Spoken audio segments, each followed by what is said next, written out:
Milers de valencians disfrutaren ahir de la Volta a peu a València i entre tots un de ben especial. Tan especial com per a que més de 500 persones se sumaren a la iniciativa d'este jove de 18 anys.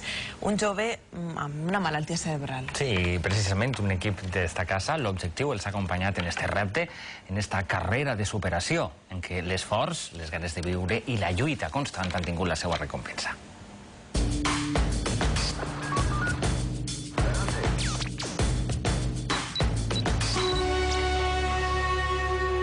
Belén me preguntó qué quieres por Navidades, Dani. Yo dije, yo Belén podría caminar. Així arrencava este repte, fer la Volta a peu de València 2010.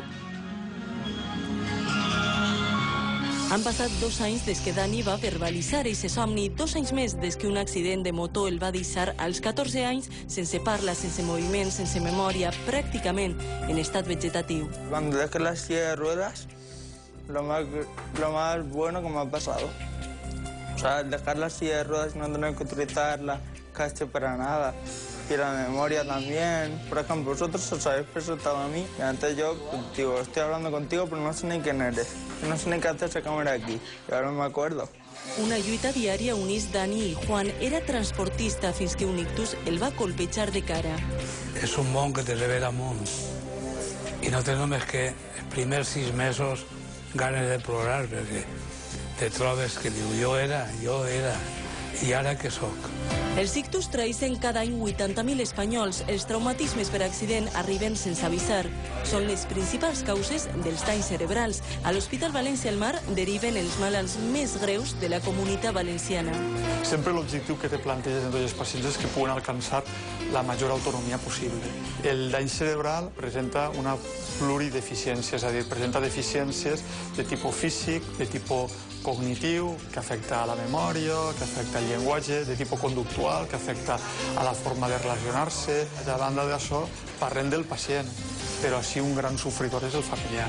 Quan les paraules no ixen, quan les cames no es mouen, quan l'interruptor del cervell té una avaria. L'accident de Dani també canvia la vida a Pilar. Des d'Elx es traslladaren a València a uns metres de l'hospital. Yo no te voy a engañar, esto es muy duro.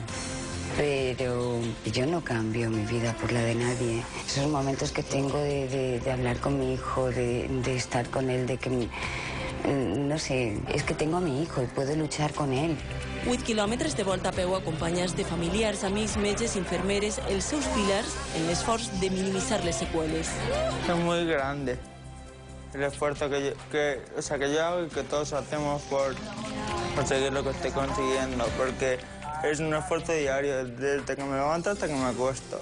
En el moment tingues treballar, i treballar i insistir. En aquest cas és un tema que si te pares no das. Són els últims passos d'esta carrera de la superació que no té fi. El repte de Dani s'ha complit. Demà arrencarà un repte nou. Després demà, un altre.